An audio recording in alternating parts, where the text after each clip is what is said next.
Tonight, we're venturing into the most impossible question in all of science. What happened before the Big Bang? What existed before time itself began? It's a question that seems to destroy itself the moment you ask it.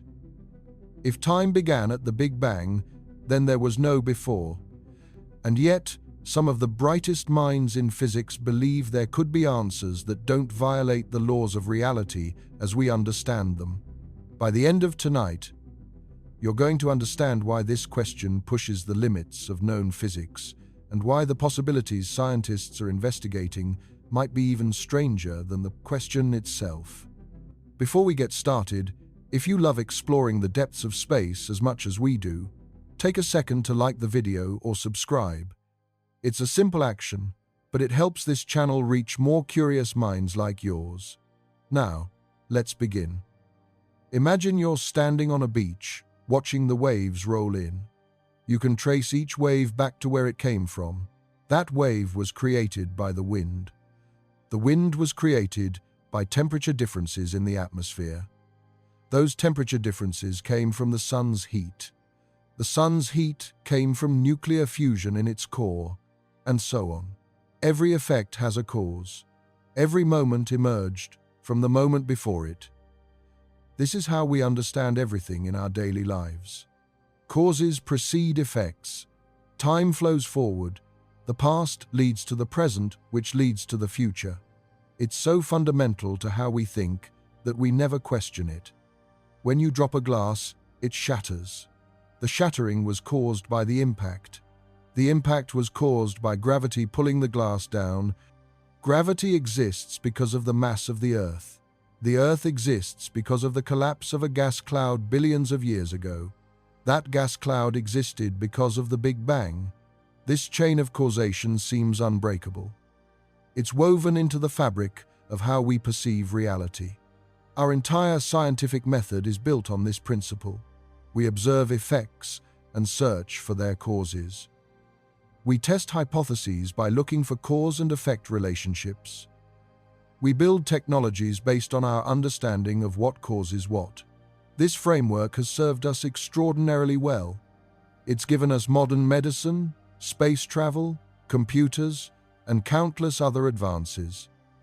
It works because the universe, at scales we can observe and measure, operates according to predictable causal laws.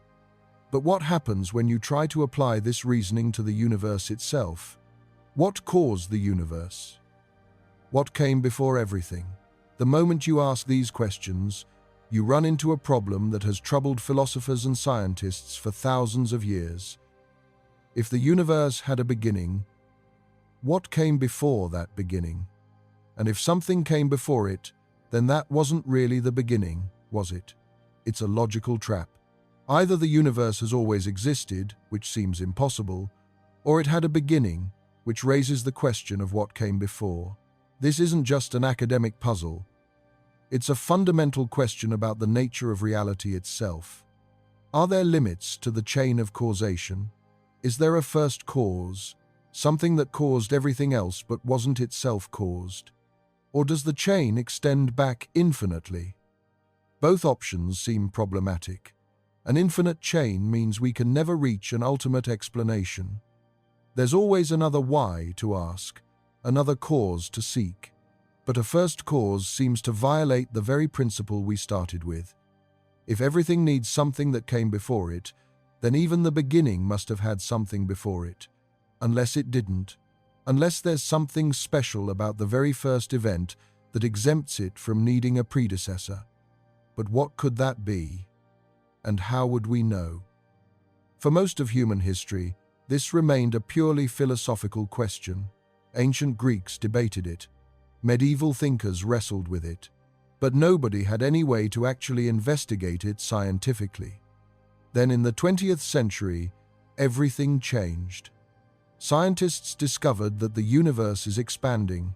This wasn't expected. Einstein himself initially rejected the idea.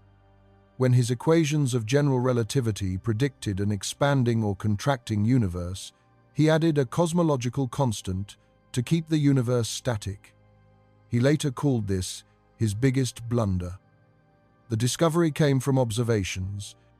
In the 1,920 seconds, astronomers like Edwin Hubble measured the distances to galaxies and found something remarkable. The farther away a galaxy was, the faster it appeared to be moving away from us. This wasn't because galaxies were flying through space away from Earth. It was because space itself was expanding. Galaxies are moving away from each other. Space itself is stretching. Imagine dots on the surface of a balloon. As you inflate the balloon, the dots move apart. Not because they're moving across the surface, but because the surface itself is expanding. That's what's happening with galaxies. The fabric of space is stretching, carrying galaxies along with it. And if space is expanding now, that means it was smaller in the past, much smaller. If you run the clock backwards, the universe gets denser and hotter. All the matter and energy that's now spread across billions of light years was once compressed into a smaller and smaller region. The galaxies we see today were once much closer together. Go back far enough, and they were touching. Go back farther, and the matter that makes them up was compressed into a hot, dense plasma. Go back even farther, and even atoms couldn't exist. The universe was too hot, too dense. Electrons couldn't stay bound to nuclei. Even nuclei themselves would break apart. Keep going back, and eventually you reach a point where the entire observable universe, everything we can see in any direction, was compressed into a space smaller than an atom, smaller than a nucleus, smaller than a proton. And before that, according to our best current understanding, there was the Big Bang, the moment when space and time themselves began. Not an explosion in space, but an explosion of space. The moment when everything we know came into existence. But that answer immediately raises another question. What does it mean for time to begin?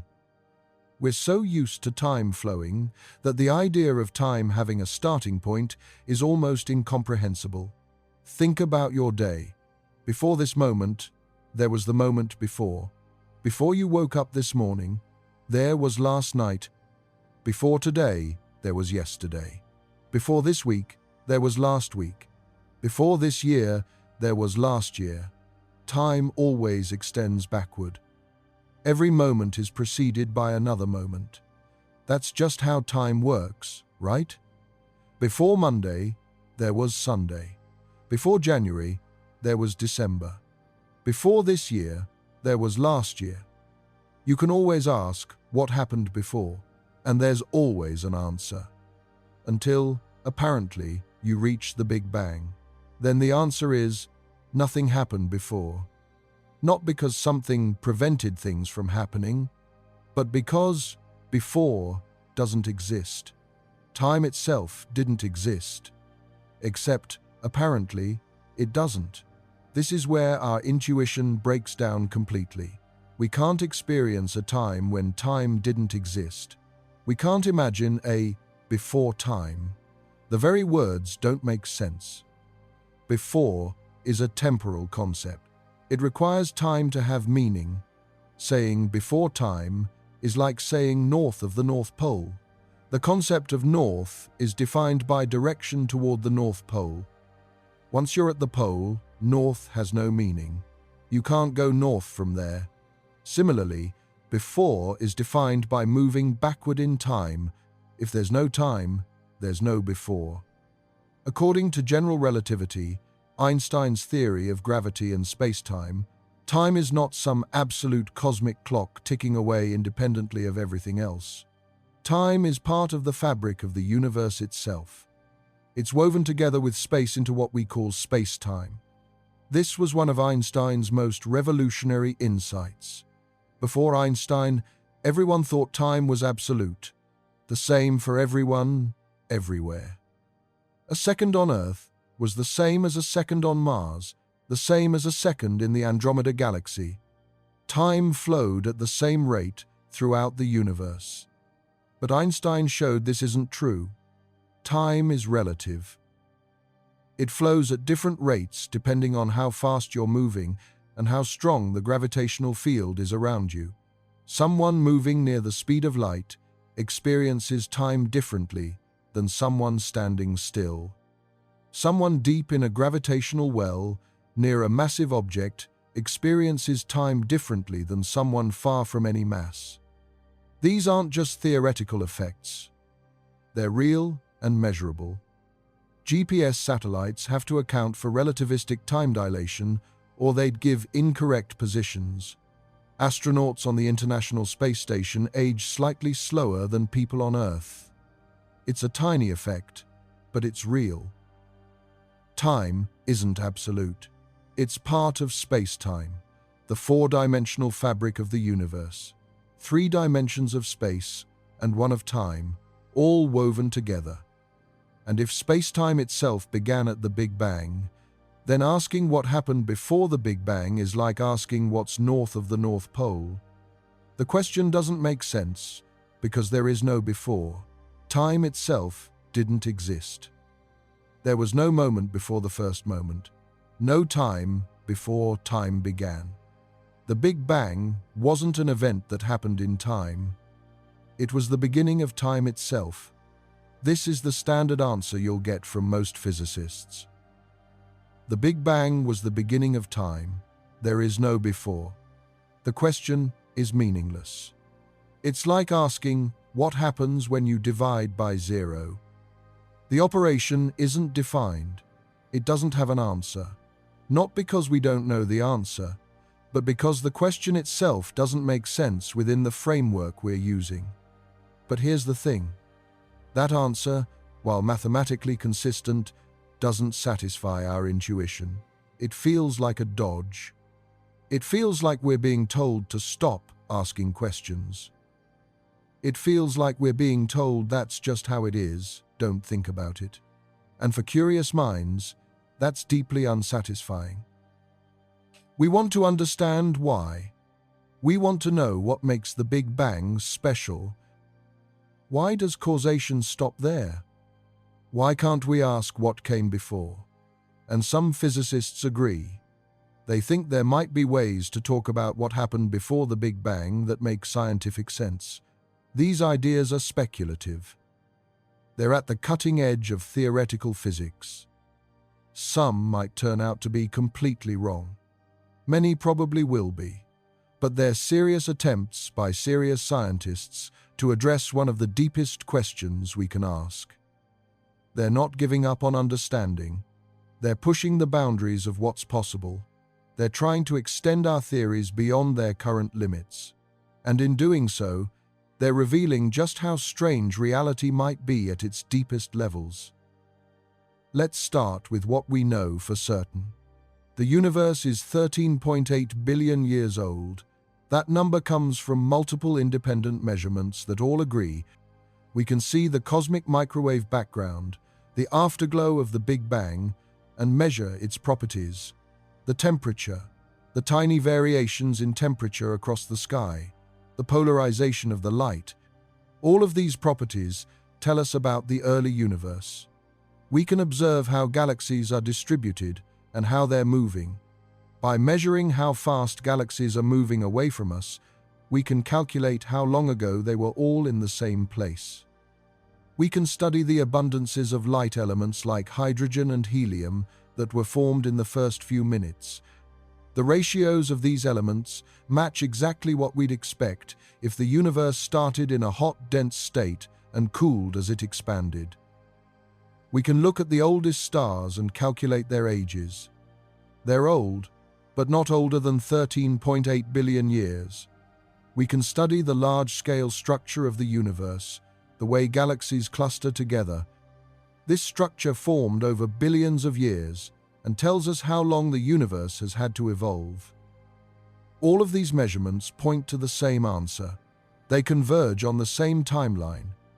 The universe as we know it began 13.8 billion years ago. This isn't a guess or an assumption. It's a measurement, as solid as any measurement in science. We know the age of the universe more precisely than we know the distance to many nearby stars. At that moment, Everything we can observe was compressed into an incredibly hot, incredibly dense state. How hot? Trillions of degrees. Hot enough that matter as we know it couldn't exist. How dense? Denser than anything we can create in a laboratory. Denser than the core of a neutron star. All the matter in the observable universe, everything that would become hundreds of billions of galaxies, was compressed into a region smaller than an atom. We call this the Big Bang, though that name is somewhat misleading. The term Big Bang was actually coined as a dismissive joke by the astronomer Fred Hoyle, who didn't believe the theory. He preferred the steady-state model, where the universe had always existed and continued to exist unchanged forever. But the name stuck, even though it doesn't quite capture what actually happened. It wasn't an explosion in space. There was no existing space for it to explode into. It was an expansion of space itself. Space didn't exist before the Big Bang. Space and time came into existence together. Or at least, that's one way to think about it. In the first fraction of a second, the universe underwent a period of exponential expansion called inflation. This is one of the most important additions to Big Bang theory, proposed in the 1980 seconds by physicist Alan Guth and refined by many others. Inflation solves several problems that the original Big Bang theory couldn't explain. In less time than it takes light to cross the nucleus of an atom, space expanded by a factor of at least 10 to the 26. That's a 1 followed by 26 zeros. To put this in perspective, imagine a region the size of a proton suddenly becoming larger than the observable universe today. That's inflation. It happened incredibly fast, in about 10 to the minus 35 seconds. That's a decimal point followed by 34 zeros and then a 1, an incomprehensibly brief moment. Yet in that moment, the universe increased in size by an incomprehensible factor. That's inflation. It sounds absurd. It sounds like science fiction. But it solves real problems and makes testable predictions that have been confirmed by observations. After inflation ended, the universe was filled with an incredibly hot soup of particles and radiation. The energy that drove inflation got converted into matter and energy. Particles and antiparticles appeared and annihilated. Quarks and gluons, the fundamental building blocks of protons and neutrons, filled space. Leptons like electrons and neutrinos appeared. Photons, particles of light, bounced around constantly. It was chaos at the smallest scales, but remarkably uniform at large scales. Inflation had stretched everything out so much that the universe was incredibly smooth, almost perfectly uniform. Only tiny quantum fluctuations, stretched to macroscopic scales by inflation, broke the perfect smoothness. These tiny variations would later become the seeds of all structure in the universe. Galaxies, clusters of galaxies, superclusters, all of it grew from these tiny quantum fluctuations, but we're getting ahead of ourselves. It was too hot for atoms to form. Any time an electron tried to bind to a nucleus, a high-energy photon would knock it loose. Too hot, even for protons and neutrons to stick together. Any time quarks tried to form a proton, the energy was so high they'd be knocked apart again. Just quarks and gluons and other fundamental particles flying around at nearly the speed of light. Colliding, interacting, appearing and disappearing, according to the laws of quantum mechanics and particle physics. As the universe expanded, it cooled. This is a basic principle of thermodynamics. When a gas expands, it cools. The universe is no exception. As space expanded, the energy density decreased. The temperature dropped. And as it dropped, things changed. After a few microseconds, about 1/1,000,000th of a second, it was cool enough for quarks to combine into protons and neutrons. This is called the quark-gluon transition. Before this, protons and neutrons didn't exist as separate entities, just a soup of quarks and gluons. After this transition, stable protons and neutrons formed. These would become the nuclei of future atoms. After a few minutes, it was cool enough for protons and neutrons to stick together, forming the first atomic nuclei. This period, called Big Bang nucleosynthesis, lasted about 17 minutes. During this time, protons and neutrons combined to form deuterium, helium, and trace amounts of lithium. Most of the hydrogen in the universe remained as single protons. About 25% of the ordinary matter by mass became helium. Tiny amounts became heavier elements. This ratio, about 3/4 hydrogen and 1/4 helium, is exactly what we observe in the universe today. It's one of the strongest pieces of evidence for the Big Bang. There's no other explanation for why the universe should have this particular composition. After about 380,000 years, it was cool enough for electrons to bind to these nuclei, forming the first neutral atoms. This is called recombination, though it's a misleading term. The electrons and nuclei had never been combined before. They were combining for the first time. But the term stuck. At that moment, light could finally travel freely through space. Before this, photons of light couldn't go far without running into a free electron and getting scattered. The universe was opaque, like being inside a cloud, or more accurately, like being inside the sun. Light bounces around constantly, scattered by free electrons. You can't see through it. But once neutral atoms formed, light could travel unimpeded. Suddenly, the universe became transparent. This moment is called last scattering. The light that was released at that moment has been traveling through space ever since. It's been traveling for 13.8 billion years. As the universe expanded, that light got stretched to longer and longer wavelengths. This is called cosmological redshift. Light from distant objects is shifted toward longer, redder wavelengths because space itself is expanding. The farther away something is, the more the light has been stretched, the more redshifted it is. The light from recombination started in the visible range, similar to the light from a red-hot piece of metal. But after 13.8 billion years of expansion, it's been shifted all the way to microwave wavelengths. Today, we detect it as microwave radiation coming from all directions in the sky. No matter where you look, there it is. Coming from every direction, with almost exactly the same temperature. This is the cosmic microwave background. It's the oldest light in the universe. A snapshot of what the universe looked like when it was only 380,000 years old, and it's one of the most important pieces of evidence we have for the Big Bang. Its existence was predicted decades before it was discovered. In the 1940 seconds, physicists realized that if the universe started hot and dense, there should be leftover radiation from that early time. In 1964, Arno Penzias and Robert Wilson accidentally discovered it while testing a radio antenna for Bell Labs. They kept detecting a persistent background noise that wouldn't go away. They thought it was interference, maybe from pigeon droppings in the antenna, but it turned out to be the echo of the Big Bang itself. They won the Nobel Prize for the discovery. The cosmic microwave background has a temperature of 2.7 degrees above absolute zero. That's minus 270.45 degrees Celsius, about 2.7 degrees Kelvin, just barely above the coldest possible temperature. It's almost perfectly uniform in all directions. No matter where you look in the sky, you see the same temperature to within 1 part in 100,000.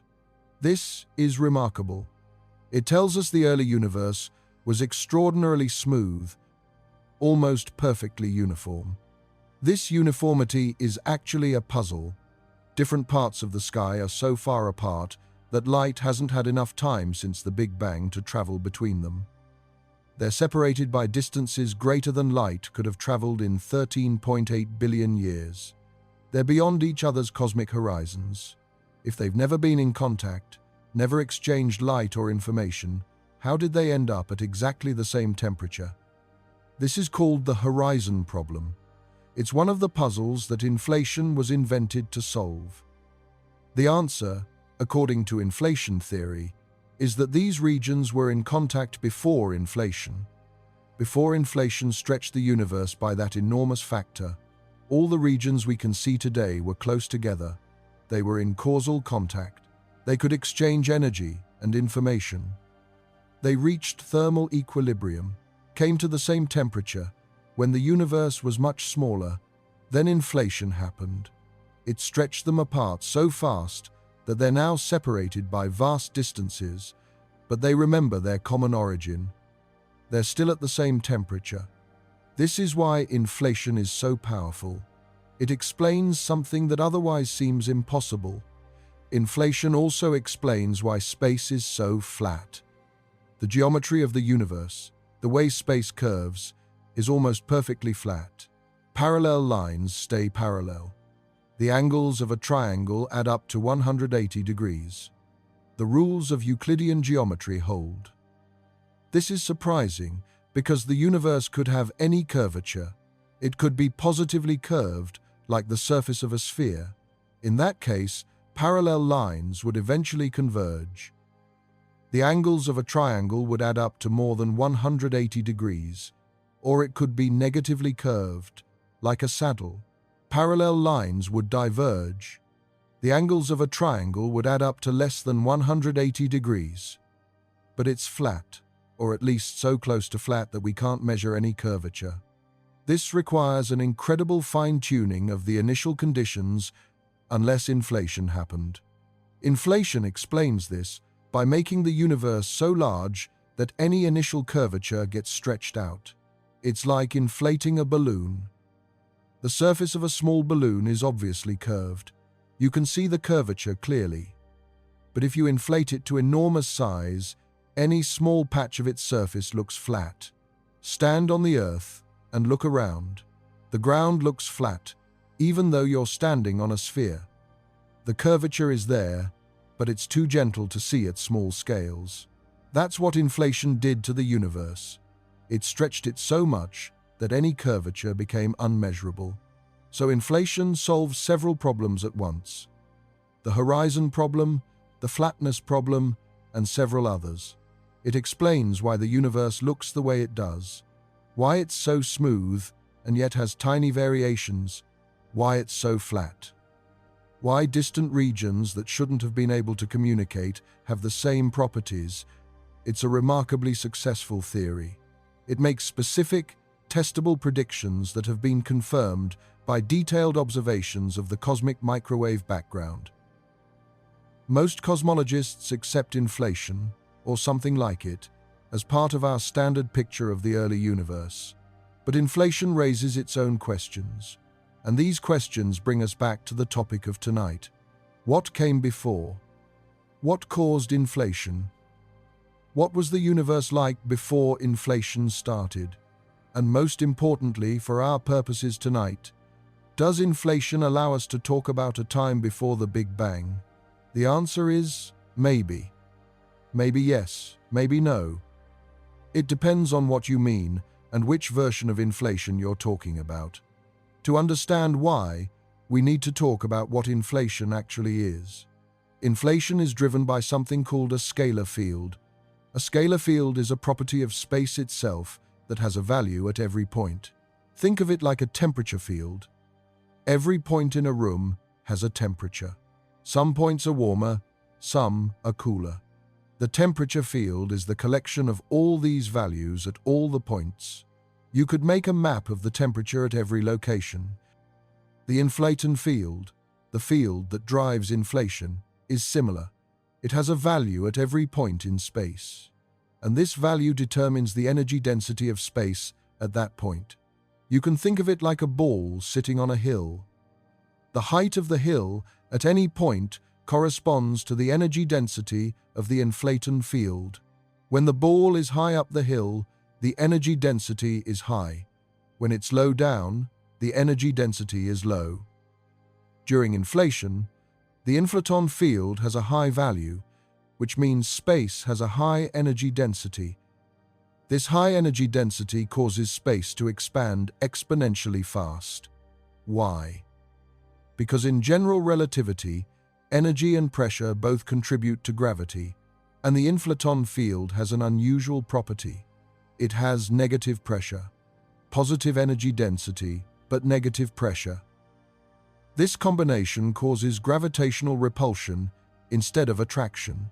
Instead of pulling things together, it pushes them apart, and it pushes them apart faster and faster, exponentially. Eventually, the inflaton field decreases. It rolls down to a lower value, like a ball rolling down a hill. The field evolves toward lower energy states. This is natural. Systems tend to move toward lower energy configurations. When it reaches the bottom, inflation ends. The field oscillates around the minimum. These oscillations decay into particles. The energy that was stored in the inflaton field gets converted into particles and radiation. This is what we call the Big Bang, the hot, dense state that marked the beginning of the universe as we normally think of it. All the matter and energy in the universe came from the decay of the inflaton field. This is called reheating. After inflation, the universe is cold and nearly empty. Just the inflaton field in a low energy state.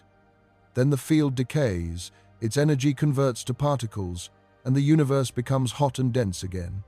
This is the state we usually think of as the beginning, the Big Bang. But it's not really the beginning. It's the end of inflation. But here's the key point. Before inflation, the universe might have been very different. It might have been larger, older, maybe even infinite. Inflation didn't create the universe. It created our observable universe, the part we can see. But there might be much more beyond what we can observe. Much more that existed before inflation began. This opens up the possibility of a pre-inflationary universe, a universe that existed before our Big Bang, a universe we can't observe directly, but a universe that might have properties we can infer. This opens up the possibility of a pre-inflationary universe, a universe that existed before our Big Bang. Some models of inflation suggest that inflation might be eternal. Once inflation starts in some region of space, it never completely stops everywhere. Different regions end inflation at different times. Here's how this works. The inflaton field fluctuates. Quantum mechanics says fields can't have exact values. They fluctuate randomly on small scales. In some regions, the field rolls down the hill faster. In those regions, inflation ends sooner. In other regions, the field fluctuates upward. In those regions, inflation continues. And as long as inflation continues in a region, that region is expanding exponentially. It gets bigger and bigger, faster and faster. Eventually, most of space is still inflating. Only small pockets have ended inflation. These pockets are what we call bubble universes. Each one is a region where inflation ended, where the inflaton field decayed into particles, where a hot Big Bang occurred. Our observable universe is a region where inflation ended about 13.8 billion years ago. We're inside one such bubble. But in other regions, far beyond what we can see, inflation might still be happening. Those regions are still expanding exponentially. They're getting larger and larger. Eventually, they'll spawn their own bubbles where inflation ends. And in still other regions, it might have ended billions or trillions of years before it ended here. Those would be bubble universes older than ours, with their own histories, their own galaxies, maybe their own life. In this picture, The Big Bang wasn't the beginning of everything. It was just a local event, the end of inflation in our particular region of space. The universe as a whole might be vastly older, vastly larger, perhaps eternal. Inflation might have been going on forever, in some sense, or at least for much longer than 13.8 billion years. Our observable universe is just a bubble, one among perhaps infinitely many bubbles, in a vast, inflating multiverse. Each bubble has its own Big Bang, its own beginning. But the multiverse as a whole might have no beginning, or it might have a beginning that's much older than our Big Bang. This is a radical idea. It suggests that what we call the universe, everything we can observe, is just a tiny part of something much bigger. And we're not talking a little bigger. We're talking incomprehensibly, unimaginably bigger. If eternal inflation is correct, the vast majority of space is still inflating. The bubbles where inflation has ended are rare, like bubbles in boiling water. Most of the volume is still liquid, still expanding. Only small regions have turned to vapor. But it's not science fiction. It's a serious consequence of our best theories of inflation. If you take the mathematics of inflation seriously, if you follow the equations where they lead, you get eternal inflation. It's hard to avoid. Most versions of inflation lead to this conclusion. If inflation is eternal, then there's no single Big Bang. There are countless Big Bangs happening at different times and places, each one creating a bubble universe with its own properties. Different bubbles might have different physical laws, different values for fundamental constants, different numbers of dimensions. The laws of physics might be different in each bubble. The masses of particles might be different. The strengths of forces might be different. Even the number of dimensions of space might be different. Everything we think of as fixed and universal might just be local accidents. Properties that happen to be true in our bubble but different elsewhere, like the local weather.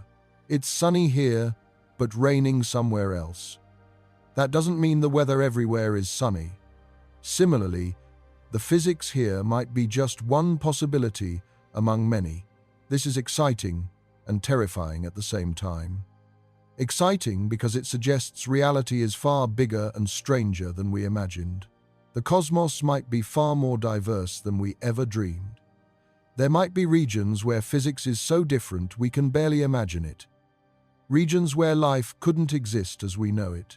Or regions where life takes forms we've never conceived of. Terrifying, because it raises questions about whether we can ever really understand the fundamental nature of reality if most of reality is forever beyond our reach. If the multiverse is real, we can only ever observe our bubble. We can't see beyond it. Light from other bubbles can't reach us. They're beyond our cosmic horizon, forever inaccessible. So, how can we claim to understand the universe if we can only see a tiny fraction of it? How can we know what's fundamental and what's just local? It's like trying to understand physics by only studying what happens in your room. You might learn some things, but you'd miss the bigger picture. But eternal inflation isn't the only way to think about what came before the Big Bang. There are other ideas, equally strange, that take different approaches. One is the cyclic universe model. Instead of the universe beginning at the Big Bang and expanding forever, maybe it goes through cycles. Expansion followed by contraction, followed by a bounce, followed by expansion again, over and over, eternally. In this model, our Big Bang wasn't the beginning, it was just the latest bounce in an infinite series of cycles. Before our Big Bang, there was a previous universe that contracted down to a tiny size, then bounced and began expanding again. That bounce is what we call the Big Bang.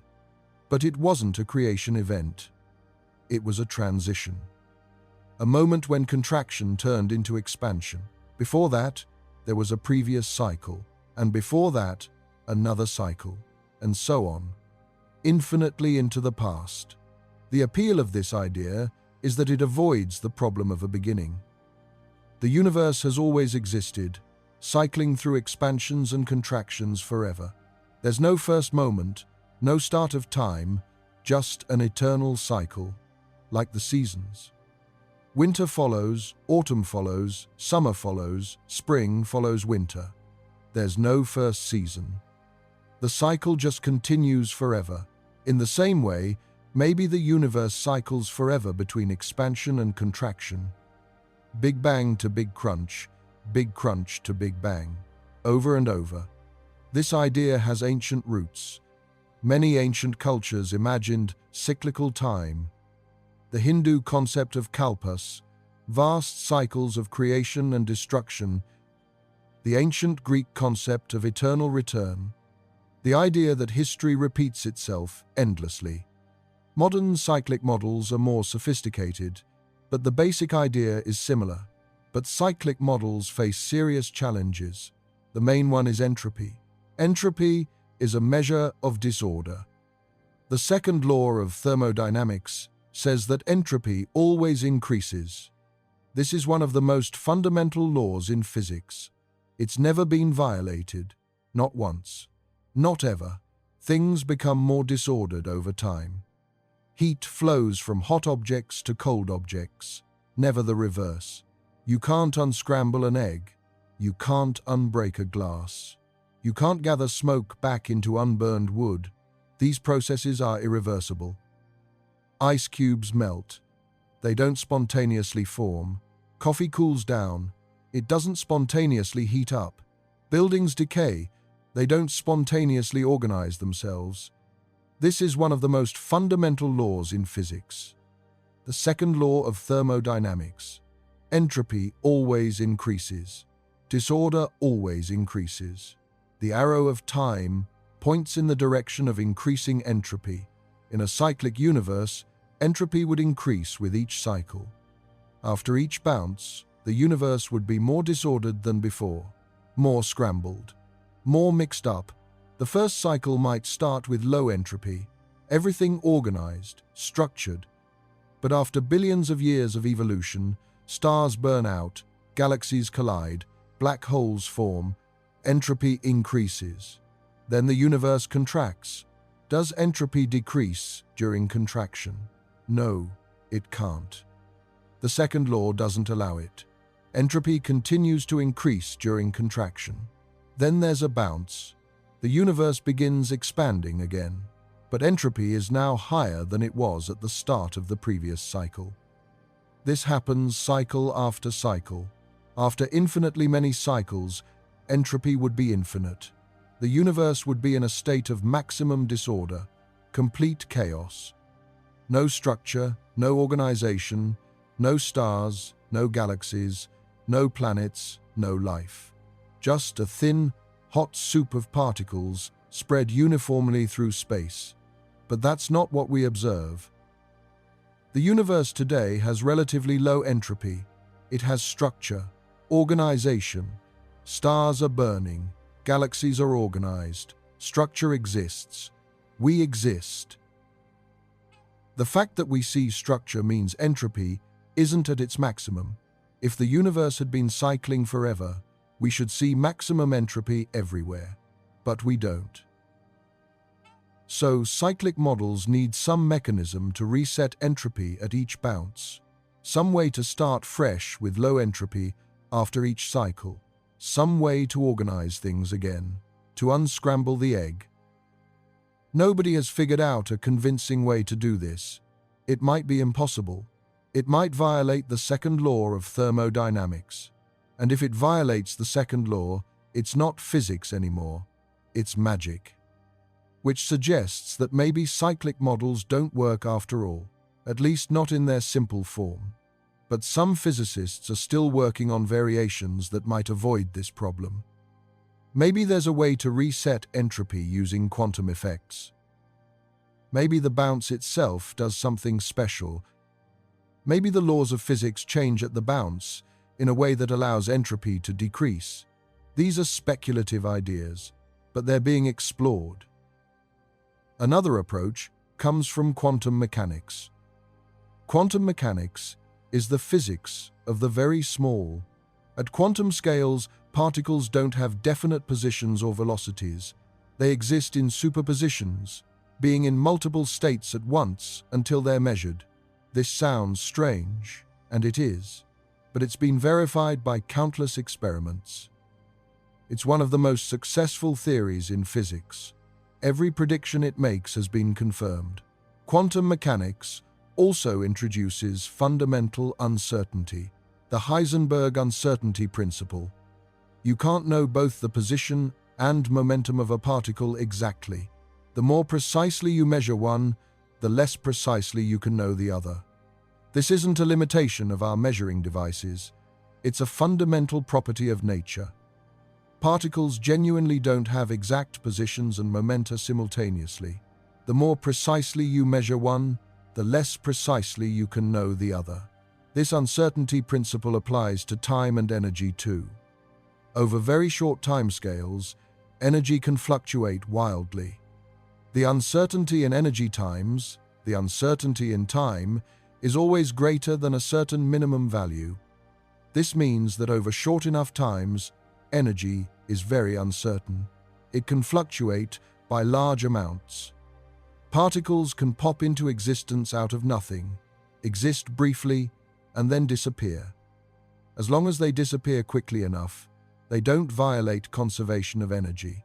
These are called virtual particles, and they're constantly appearing and disappearing everywhere in space. The vacuum isn't empty.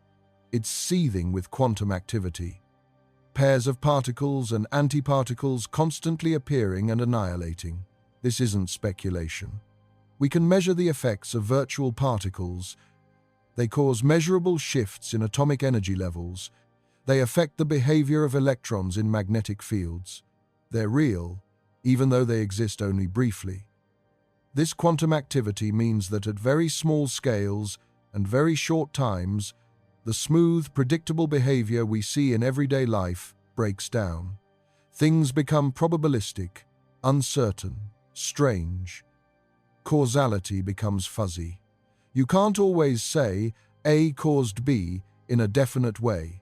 Things just happen, probabilistically, according to quantum rules. Now, here's where it gets interesting.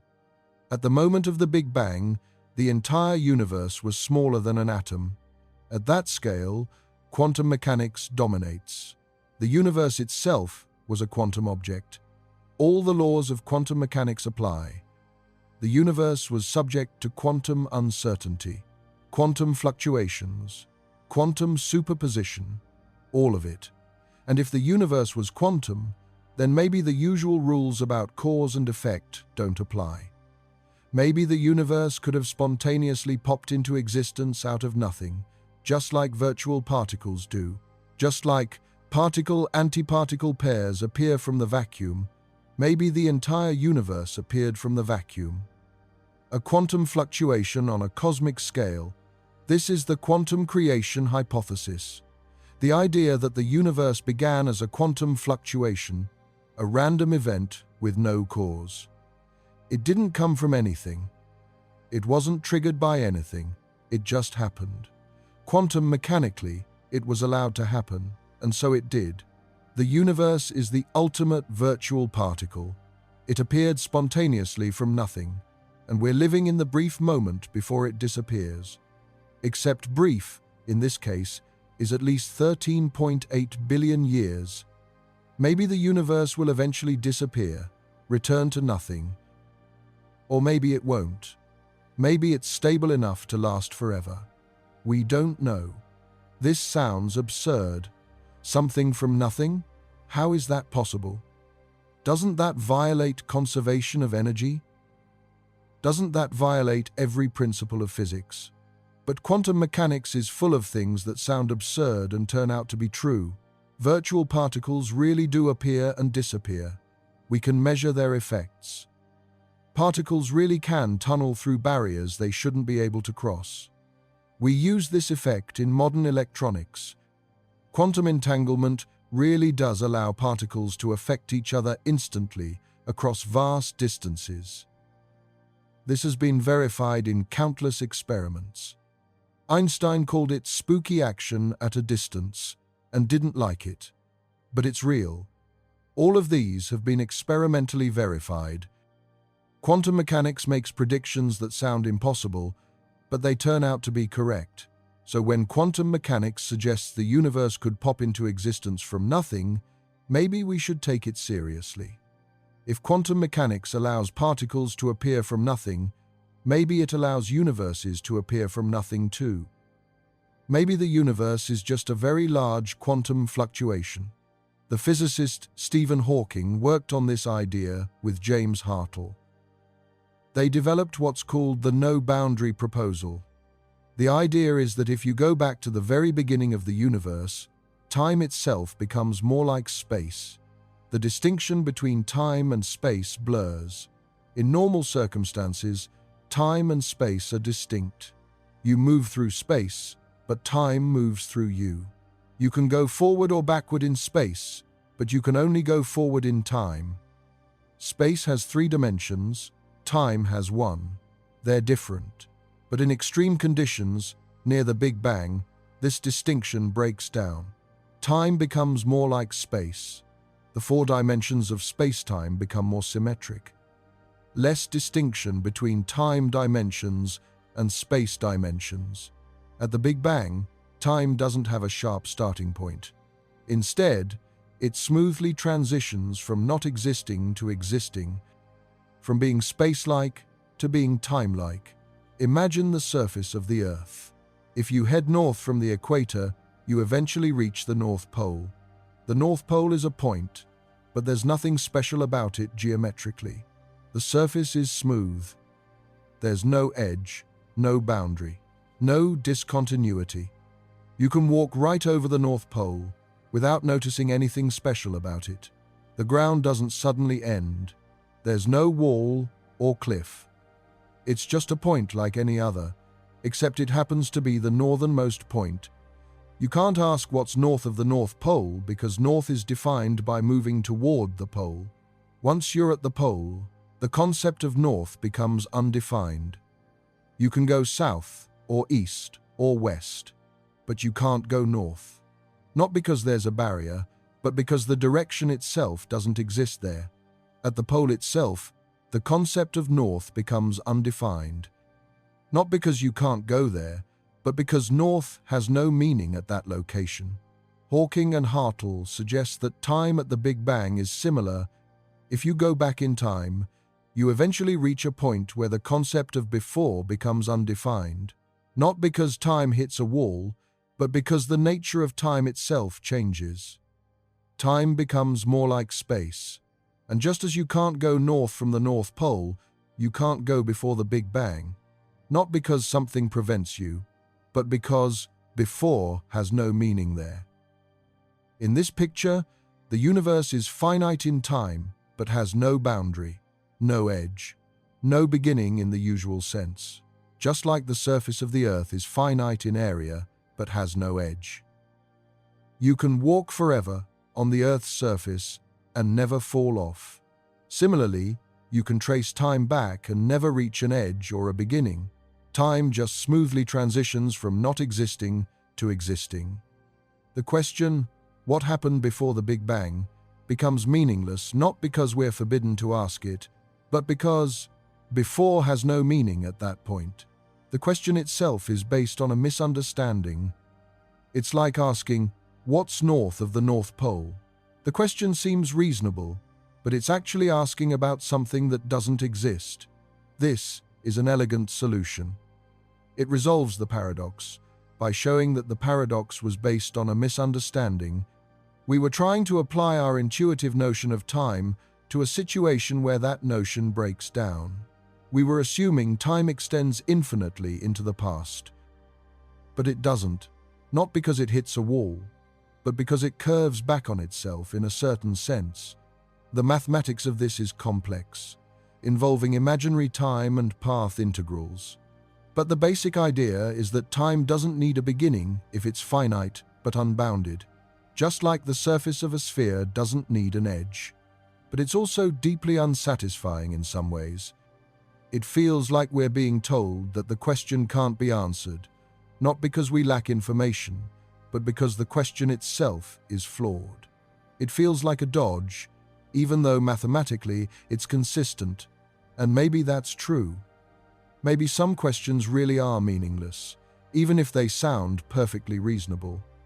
Maybe our intuitions about time and causality are just wrong at extreme scales. But it's hard to let go of the intuition that there must be something that came before, something that caused the universe to exist. Our entire experience tells us that things have causes. That time extends infinitely into the past. That you can always ask, what came before? But maybe that intuition is wrong. Maybe at the extreme conditions of the Big Bang, our usual rules don't apply. Maybe time really does have a beginning, but not the kind of beginning we're used to. Another quantum approach comes from the concept of quantum tunneling. In quantum mechanics, particles can sometimes pass through barriers that classical physics says they shouldn't be able to cross. Imagine rolling a ball up a hill. If the ball doesn't have enough energy to reach the top, it rolls back down. It can't get to the other side of the hill. That's classical physics. The ball needs enough energy to climb over the barrier. If it doesn't have enough energy, it's stuck. But at quantum scales, something amazing happens. The ball can sometimes spontaneously appear on the other side of the hill without ever having enough energy to climb over it.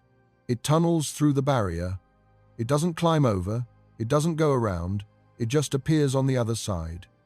One moment it's on this side, the next moment it's on the other side, as if the barrier wasn't there. This isn't just theoretical. Quantum tunneling is how radioactive decay works.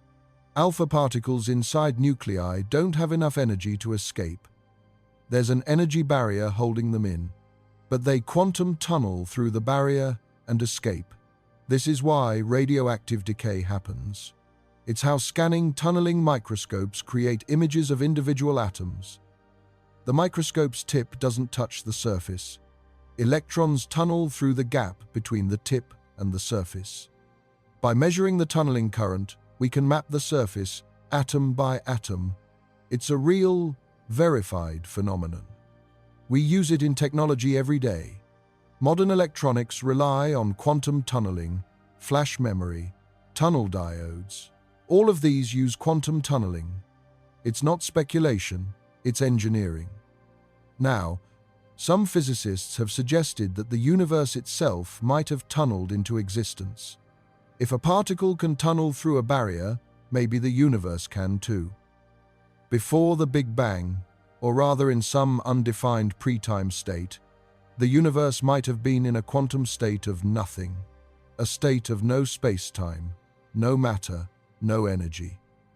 Not nothing in the usual sense, but a state where space-time doesn't exist yet, a state described by the equations of quantum gravity. Whatever those equations turn out to be, since we don't have a complete theory yet, but in principle, there could be such a state. A quantum vacuum, a ground state, something that exists before space-time. This state isn't stable. There's an energy barrier preventing space-time from existing, but quantum mechanics allows the system to tunnel through that barrier, to suddenly, spontaneously, jump from a state of no space-time to a state where space-time exists. Quantum mechanics allows it to tunnel into a state where space-time does exist, where there is a universe. The tunneling event is what we call the Big Bang. One moment, no universe. The next moment, a universe. No intermediate steps, no cause, just a quantum jump. This model suggests that the universe literally came from nothing. But nothing here is a technical term. It doesn't mean absolute absence of everything. It doesn't mean non-existence in a philosophical sense. It means a quantum vacuum state that's governed by the laws of quantum mechanics, a state with no particles, no energy, no space-time, but still a state that exists in some sense. A state described by quantum field theory. So the laws of physics still exist in this nothing. The rules of quantum mechanics still apply. The concept of probability still exists. mathematical truth still exists. Which raises the question, where did the laws of physics come from?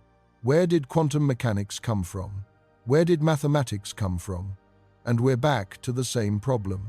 It seems like we've just pushed the mystery back one step.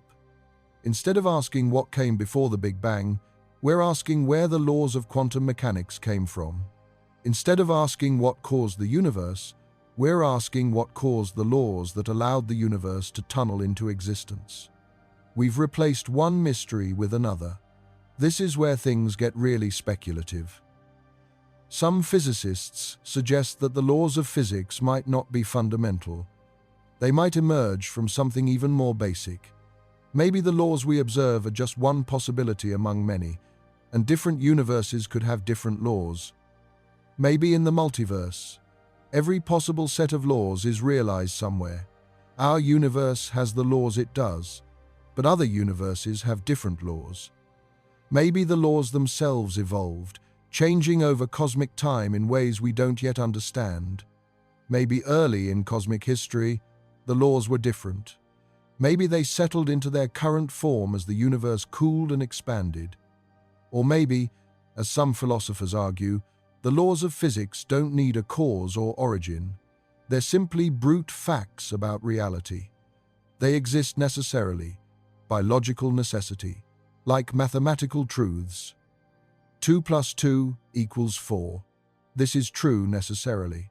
It doesn't need a cause or explanation. It's just true, in all possible worlds. Similarly, maybe the laws of physics are necessary truths. They exist in all possible worlds. They don't need a cause because they couldn't be otherwise. And asking why they exist is like asking why logic is logical. There might not be a deeper answer. Some things might just be fundamental. Bedrock. The end of the chain of explanation. These are profound questions that sit at the boundary between physics and philosophy. We don't have definitive answers. We might never have definitive answers. These questions might be beyond the reach of science, or they might not. Maybe future theories will shed light on them. Maybe we'll discover something that makes it all make sense. But that doesn't mean the questions aren't worth asking. Even if we never find answers, the process of asking deepens our understanding. It reveals the limits of our knowledge. It shows us where science ends and philosophy begins, or where we need new concepts, new mathematics, new ways of thinking. Let's consider another possibility. What if our universe is part of a multiverse? Not the bubble universe, multiverse from eternal inflation, but a different kind. String theory, one of the leading candidates for a unified theory of physics, suggests that there might be 10 or 11 dimensions of space, not just the 3 we experience.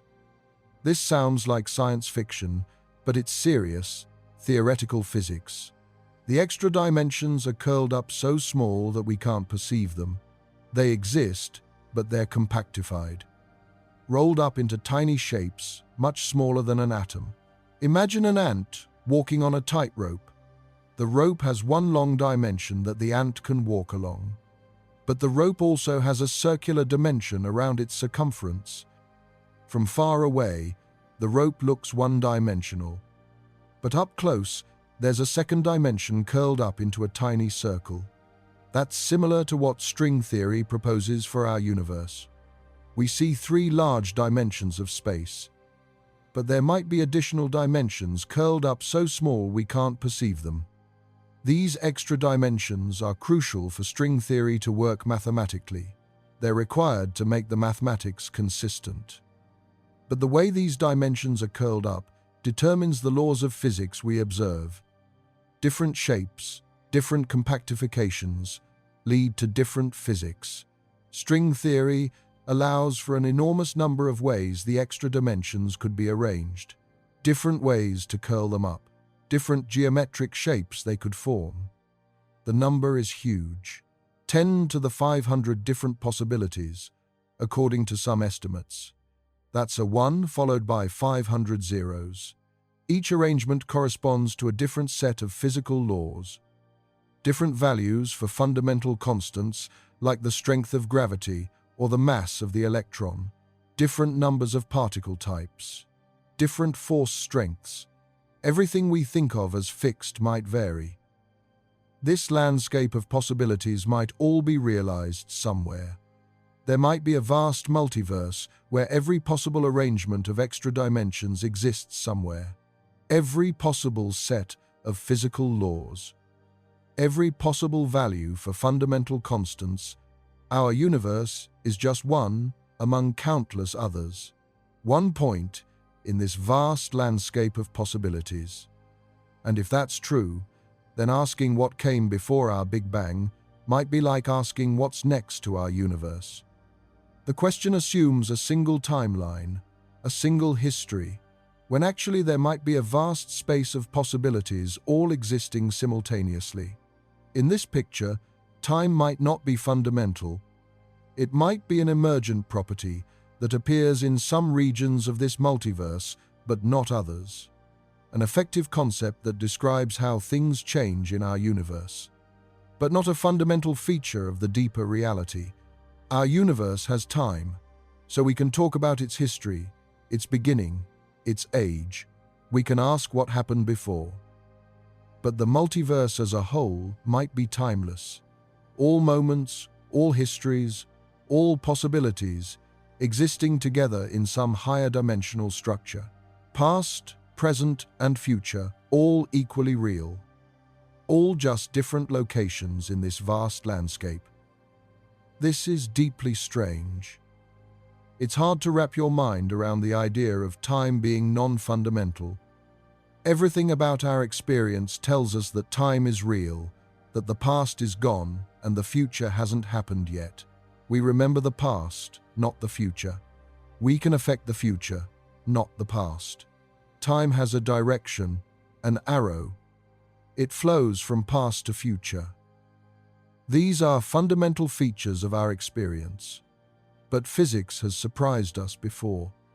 We used to think space was absolute, the same for everyone, a fixed stage on which events play out. Newton thought space was absolute. Einstein showed us that's not true. Space is relative. It mixes with time. Different observers measure different distances and different time intervals. Space and time mix together in ways that depend on motion and gravity.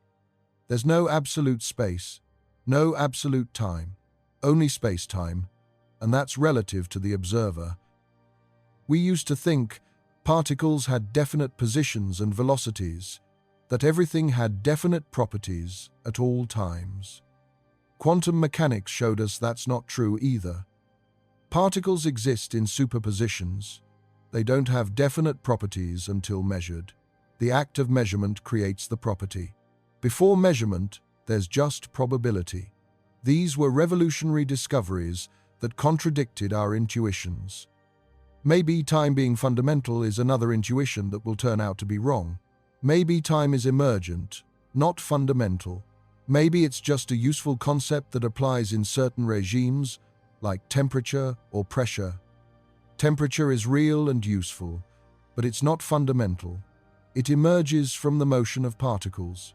Similarly, maybe time emerges from something deeper. There's another approach that's even more radical. It comes from loop quantum gravity, an alternative to string theory for unifying quantum mechanics and general relativity.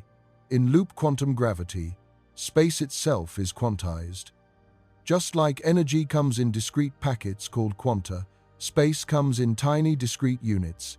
At the smallest scales, space isn't smooth and continuous. It's grainy, like a photograph when you zoom in too close. It's made of tiny loops and nodes connected in a network, a quantum foam. These loops are incredibly small, about 1.616 times 10 to the minus 35 meters. That's the Planck length, the smallest length scale that has any meaning in physics. It's so small that if you enlarged an atom to the size of the observable universe, the Planck length would still only be about as big as a tree. At this scale, the smooth geometry of space-time breaks down. Space becomes discrete, quantum, fundamentally granular. You can't divide space infinitely. You reach a minimum size. The Planck length is that minimum. And in loop quantum gravity, when you trace the universe back to its earliest moments, something unexpected happens. The Big Bang singularity, the point of infinite density where general relativity breaks down, disappears. Singularities are places where the mathematics blows up, where densities and temperatures become infinite, where the equations give nonsensical answers. General relativity predicts a singularity at the Big Bang, but most physicists think this is a sign that general relativity breaks down at that point, that we need a better theory. Loop quantum gravity provides that better theory, at least potentially. In loop quantum gravity, there are no singularities. Instead, there's a big bounce. The universe doesn't start from a singularity. It transitions from a previous contracting phase. Before our expanding universe, there was a contracting universe that collapsed down to about Planck density. About 5.15, 5 times 10 to the 96 kilograms per cubic meter. That's dense, unimaginably dense, but not infinitely dense. At that density, quantum gravitational effects become important. They create a repulsive force that stops the collapse and causes a bounce. Gravity becomes repulsive at these extreme densities. It pushes outward instead of pulling inward. This prevents the formation of a singularity. The universe reaches a minimum size, then starts expanding again. The universe starts expanding again, and that expansion is what we call the Big Bang. But it's not a beginning. It's a transition, a bounce. In this picture, the Big Bang wasn't the beginning of time. It was a transition point, a moment when the universe changed from contracting to expanding.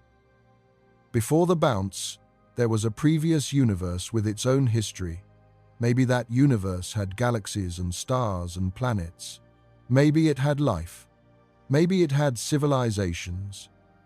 Maybe it had scientists asking the same questions we're asking now. We don't know because the bounce erases most information about what came before. The extreme conditions at the bounce, the incredible density and temperature scramble almost everything. Information is lost. Entropy increases. The details of what came before are washed out. Only very large-scale features might survive. The overall size, the total energy, maybe some topological properties. But the details are gone. But loop quantum cosmology is still being developed. The mathematics is complex and not yet fully worked out. We don't know if this picture is right. It might be. It might not be. We don't even know if loop quantum gravity itself is the correct approach to quantum gravity. It's one approach among several. String theory is another. There are others too. String theory and loop quantum gravity make different assumptions and lead to different conclusions. They can't both be right, at least not in their current forms. Maybe one is right and the other is wrong. Maybe both are wrong and we need something completely different. Maybe they're both approximations to some deeper theory that unifies them. We don't know yet. But they both suggest that the Big Bang might not be the ultimate beginning. They both open up the possibility of a pre-Big Bang universe. They both suggest that what came before might be a meaningful question after all. So where does this leave us? We have multiple theoretical frameworks, each suggesting different answers to what happened before the Big Bang. Eternal inflation says our Big Bang was a local event in a much larger multiverse. Inflation has been happening eternally, spawning bubble universes. Our universe is just one bubble. There are countless others.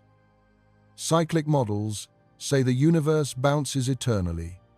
Expansion, contraction, bounce, expansion, forever. No beginning, no end. Just an eternal cycle. Quantum creation says the universe appeared spontaneously from a quantum vacuum. It tunneled into existence, no cause, just a quantum fluctuation. The no-boundary proposal says the question is meaningless because time itself began at the Big Bang. There is no before because time didn't exist. Loop quantum cosmology says there was a previous contracting universe that bounced. Before our expansion, there was contraction. String theory suggests a vast landscape of possibilities where time might not even be fundamental. A timeless multiverse where all possibilities exist. These ideas are mutually exclusive. They can't all be right. At most, one can be correct. Maybe none of them are right. But they all share something important. They all take the question seriously. They all try to extend our understanding beyond the Big Bang using the tools of modern physics. They don't just say the question is meaningless, stop asking.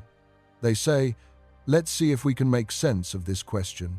And they all suggest that reality is stranger and deeper than we imagined. That the Big Bang might not be the ultimate beginning. That there might be more to the story.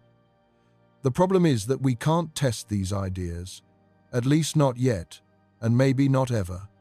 The conditions at the Big Bang were so extreme that they're beyond anything we can reproduce in a laboratory. The Large Hadron Collider, the most powerful particle accelerator ever built, can recreate conditions similar to when the universe was about 1/trillionth of a second old. It can smash protons together at nearly the speed of light, creating temperatures and densities similar to the early universe. That's impressive, but it's nowhere close to the first instant, nowhere close to the Planck time. That's impressive, but it's nowhere close to the first instant. To probe the very earliest moments, we'd need energies that are impossibly high. We'd need an accelerator the size of the Milky Way, or bigger.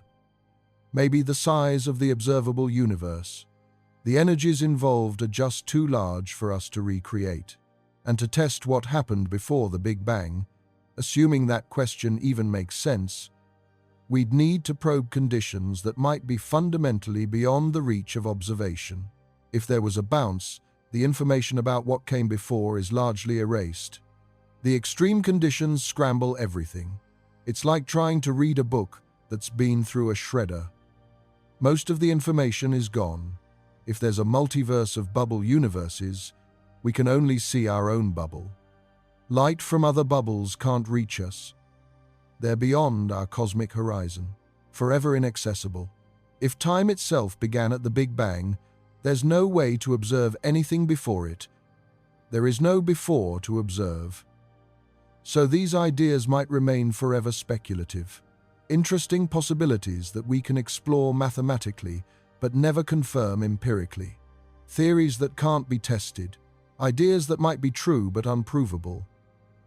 This is a new situation for physics. Throughout history, physics has been guided by experiments. Galileo dropped balls from towers. Newton watched apples fall. Faraday experimented with magnets and coils. Einstein thought about riding light beams, but others tested his predictions. You make a prediction, you test it, you adjust your theory based on the results. This interplay between theory and experiment has been incredibly fruitful. It's given us all of modern physics. But in modern cosmology and fundamental physics, we're reaching limits. Some questions might be fundamentally beyond the reach of observation. We might be able to theorize about them, but not test them. This raises uncomfortable questions about what counts as science. Is a theory still scientific if it can't be tested? Is it physics or philosophy? That doesn't mean they're not worth thinking about, but it does mean we need to be careful. We need to distinguish between well-established science and speculative ideas that might never be testable. We need to be honest about the limits of our knowledge, the expansion of the universe, the cosmic microwave background, the synthesis of light elements in the first few minutes. These are well-established facts. We've measured them. We understand them. They're as solid as any science can be. Multiple independent observations all agree. The evidence is overwhelming. These aren't controversial. Every physicist accepts them. Inflation is less certain but strongly supported by evidence. The uniformity of the cosmic microwave background, the flatness of space, the distribution of galaxies, all of these are explained naturally by inflation. Alternative theories can explain some of these features, but inflation explains all of them together in a unified way. Most cosmologists accept inflation as at least approximately correct. It's part of the standard model of cosmology. But the details are still being worked out. Beyond that, we're into territory where confidence drops. Eternal inflation, quantum creation, the multiverse, these are theoretical possibilities that follow from taking our best theories seriously. If you follow the math where it leads, you get these conclusions. But they're not proven. They might be wrong. The theories they're based on might break down at extreme conditions. And ideas about what happened before the Big Bang, whether it's a previous contracting universe or a timeless multiverse or something else entirely, these are even more speculative. They're interesting, they're worth exploring, but we should hold them lightly. We should recognize them for what they are, speculative extensions of theories beyond where we can test them, extrapolations into unknown territory, educated guesses, but guesses nonetheless. So what's the honest answer to the question we started with? What happened before the Big Bang? The honest answer is, we don't know. We have ideas, some more plausible than others, but no definitive answer. We don't have proof. We don't have observations. We have theories and speculation. The Big Bang itself, the hot, dense state that existed 13.8 billion years ago, is as far back as our direct observations can take us. We can see back to when the universe was 380,000 years old. We can infer back to when it was 1 second old. Beyond that, we're extrapolating, using theories that work well in conditions we can test and hoping they still work in extreme conditions we can't. That extrapolation might be reliable, or it might break down. We won't know until we have a complete theory of quantum gravity, and we don't have that yet. We don't even know if such a theory is possible. Maybe reality is fundamentally beyond our ability to fully understand. But here's what's remarkable: the fact that we can even ask this question. The fact that we can use mathematics and physics to explore the earliest moments of the universe. The fact that we've traced cosmic history back to when the universe was a fraction of a second old. That's extraordinary. For most of human history, the origin of the universe was purely a matter of mythology and philosophy. Every culture had creation myths, stories about how the world began. These were beautiful stories, and they served important cultural functions. But they weren't science. They couldn't be tested. They were based on imagination and tradition, not observation and experiment. Now it's science. We might not have all the answers yet, but we have genuine scientific theories, mathematical frameworks, observational constraints. We've gone from storytelling to precision cosmology in less than a century. In 1920, we didn't even know there were other galaxies. We thought the Milky Way was the entire universe. Now we know there are trillions of galaxies. We know the universe is expanding. We know it's 13.8 billion years old. We know what it was like when it was 1 second old. This is incredible progress, and we're not done. New telescopes are being built that will see further into space and further back in time. The James Webb Space Telescope is already sending back images of galaxies that formed when the universe was only a few 100 million years old. These are the earliest galaxies we've ever seen. Some of them are surprisingly large and bright.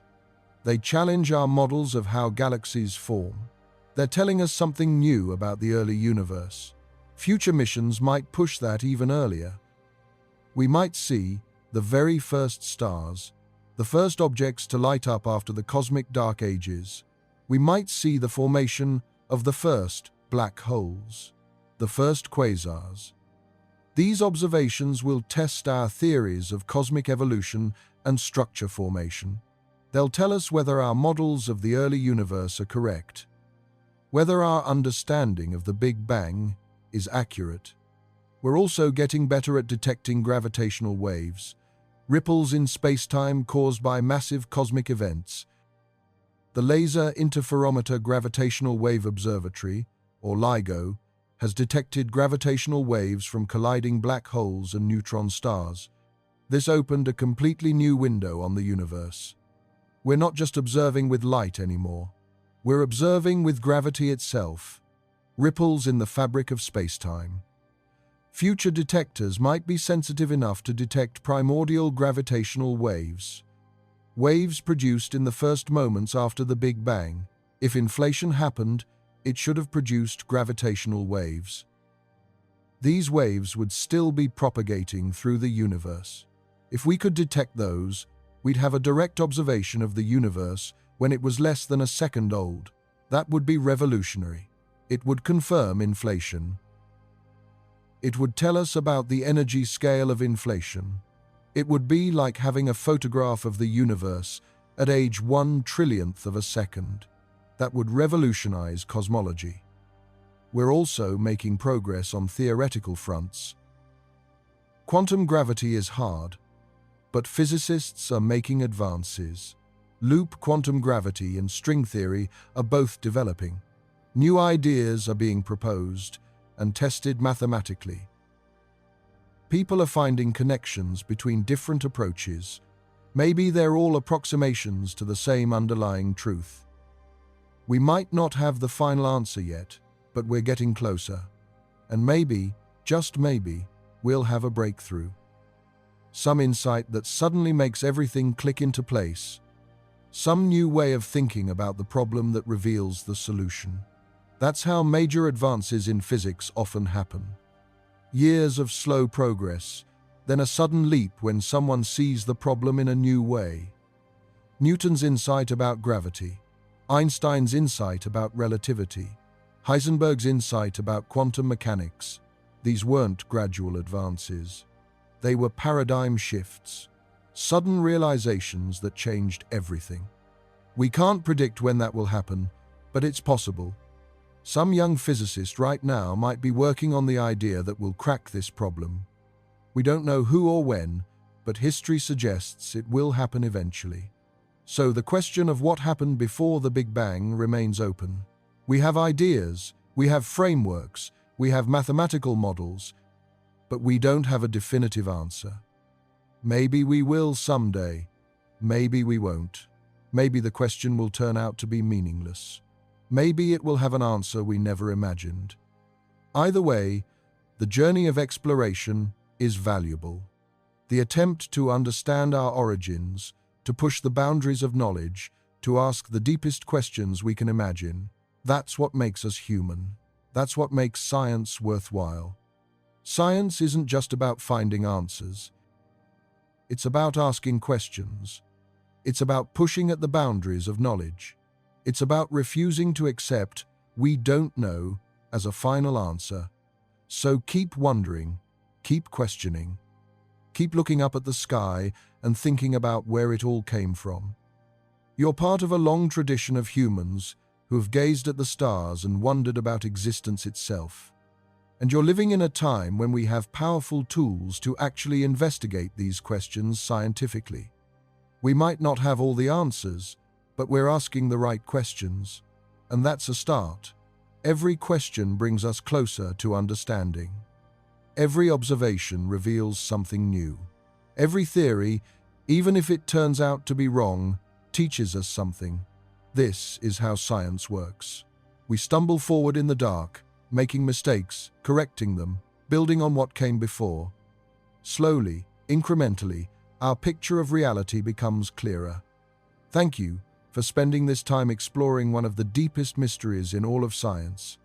The question of what happened before the Big Bang might never be fully answered, but the fact that we can ask it, that we can use mathematics and physics to probe the earliest moments of existence, that we can push our understanding right up to the boundary of what's knowable, that's extraordinary. It's one of humanity's greatest achievements. We're living in an age of discovery, an age when humans are actively trying to understand the origin of the universe, not through mythology or philosophy alone, but through rigorous scientific investigation, through observation, through experiment, through mathematical theory, using all the tools we've developed to investigate reality. We've traced cosmic history back 13.8 billion years to the hot, dense state we call the Big Bang. We understand how that state evolved into the universe we see today. Stars, galaxies, planets, life, all of it emerged from that initial state.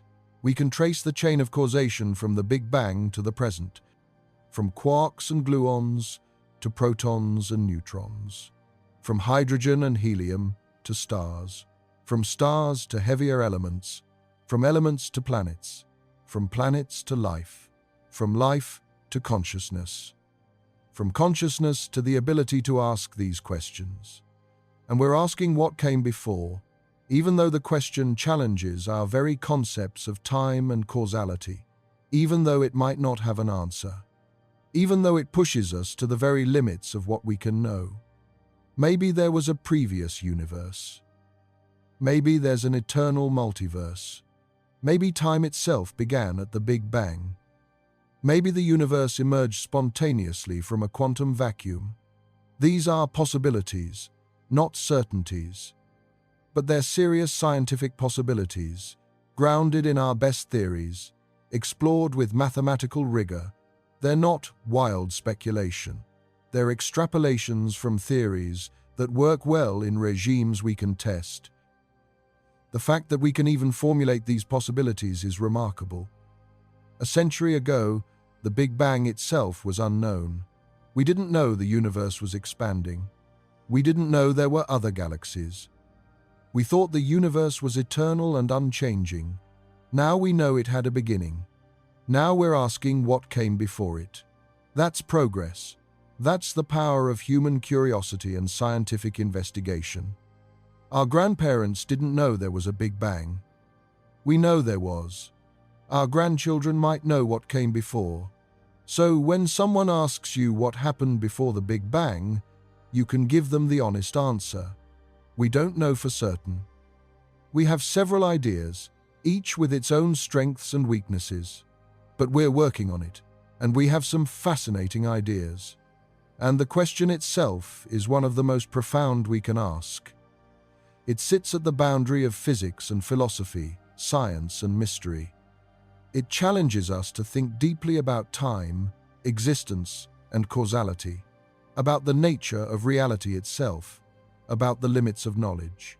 And even if we never have a complete answer, the pursuit of understanding is worthwhile. It's what defines us as a species. It's what makes us human. Because in asking these questions, in pushing at the limits of knowledge, we discover who we are, conscious beings in a vast universe, trying to understand our place in it. Not content to just exist, but driven to understand why we exist, where we came from, where we're going, what it all means. That journey of discovery is what makes us human, and it's a journey that continues. It's never finished. Every generation builds on the work of those who came before.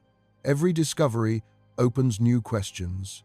We might not solve all the mysteries, but we keep moving forward, keep learning, keep wondering, keep reaching for understanding. One question at a time, one observation at a time, one insight at a time. And maybe, someday, we'll look back on this moment and realize we were closer to the answer than we thought, that the breakthrough was just around the corner. Or maybe we'll discover that the question needs to be asked differently, that our framework was incomplete in ways we couldn't see, that we were missing some crucial concept or insight. Either way, the exploration continues. The universe is vast and strange and wonderful, and we're part of it, trying to figure it out. That's something to celebrate, not something to be sad about or overwhelmed by, but something to marvel at. So look up at the stars tonight. Think about the 13.8 billion years of cosmic history that brought you to this moment. All the things that had to happen for you to be here. The formation of galaxies, the birth of stars, the creation of planets, the origin of life, the evolution of consciousness. All of it leading to this moment. Think about the Big Bang, that mysterious beginning when space and time themselves emerged from, we're not quite sure what. And think about the fact that you're here, conscious and wondering, able to contemplate these deep questions, able to think about the origin of the universe, able to ask what came before. That's extraordinary. It's miraculous, in a secular sense. We might be small in cosmic terms, but we're connected to everything. Every atom in your body was forged in a star. The calcium in your bones, the iron in your blood, the oxygen you breathe, all of it was created in stellar furnaces. We're made of stardust, born from the Big Bang, children of the universe, trying to understand our parent. And in that understanding, however incomplete, we find meaning. Not handed down from above, but created by us. Through our curiosity, our wonder, our relentless drive to understand, the universe gave rise to consciousness. It produced beings capable of wondering about their own origins. That's one of the deepest mysteries of all. How did unconscious matter organize itself into conscious observers? How did atoms become aware? How did the universe become capable of contemplating itself? We don't fully know, but we're part of that process.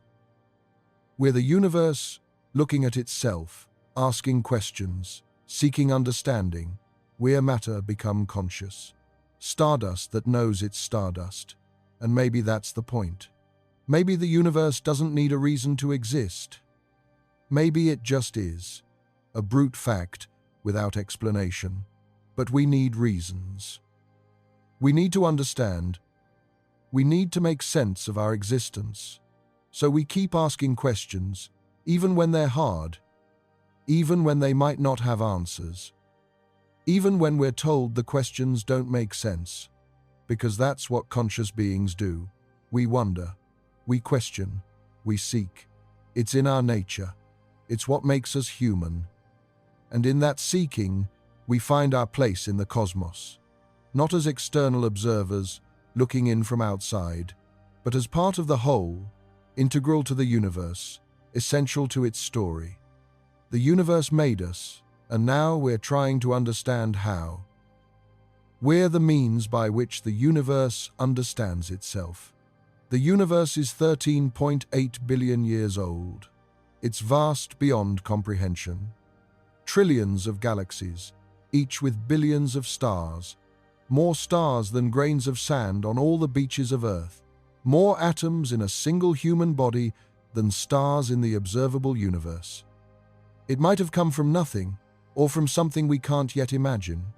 Time itself might have begun at the Big Bang, or there might have been something before. We don't know, but we're here, asking the question, and that's remarkable. That's worth celebrating.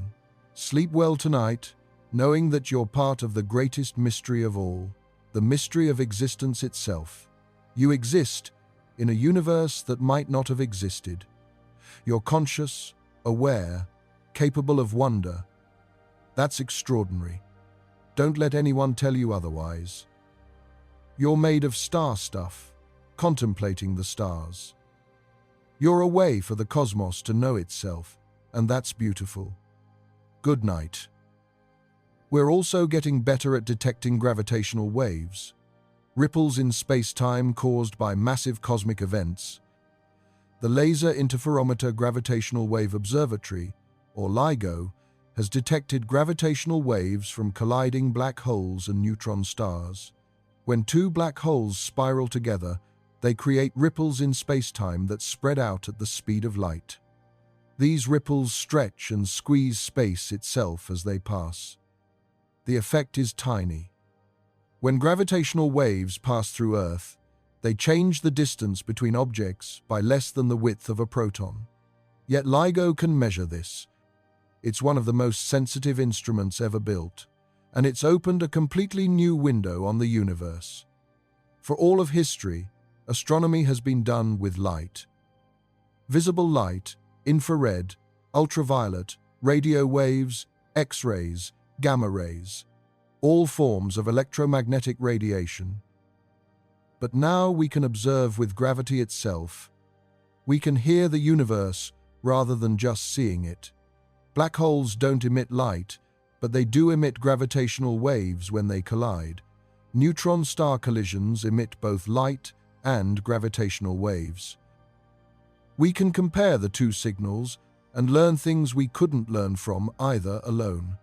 Future detectors might be sensitive enough to detect primordial gravitational waves, waves produced in the first moments after the Big Bang. If inflation happened, it should have produced gravitational waves. Quantum fluctuations in the gravitational field during inflation would be stretched to cosmic scales. These would create gravitational waves with specific properties, a specific spectrum, a specific polarization. These waves would still be propagating through the universe today, faint but detectable in principle. If we could detect those, we'd have a direct observation of the universe when it was less than a second old, less than a trillionth of a trillionth of a trillionth of a second old. An incomprehensibly brief moment after the beginning. That would be revolutionary. It would confirm inflation.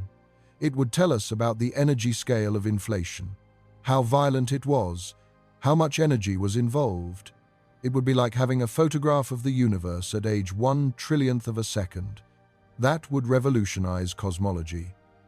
It would be one of the great discoveries in the history of science, comparable to discovering the cosmic microwave background, comparable to discovering the expansion of the universe. It would open a window into an era we can barely imagine. We're also making progress on theoretical fronts. Quantum gravity is hard, but physicists are making advances. The mathematics is incredibly complex. String theory involves 10 or 11 dimensions.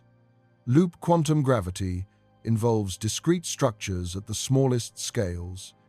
Both require mathematical tools that didn't exist until recently, but people are making progress. New mathematical techniques are being developed. New insights are emerging. Loop quantum gravity and string theory are both developing. People are finding connections between different approaches. Maybe they're both pieces of a larger picture. Maybe they're both approximations to the same underlying truth, different perspectives on the same reality. New ideas are being proposed and tested mathematically. Not all of them will be right. Most will probably be wrong. But that's how science works. You try things, see what works, discard what doesn't. We might not have the final answer yet, but we're getting closer. Every year, we understand a bit more. Every decade brings new insights. The picture is slowly coming into focus, and maybe, just maybe, we'll have a breakthrough. Some insight that suddenly makes everything click into place.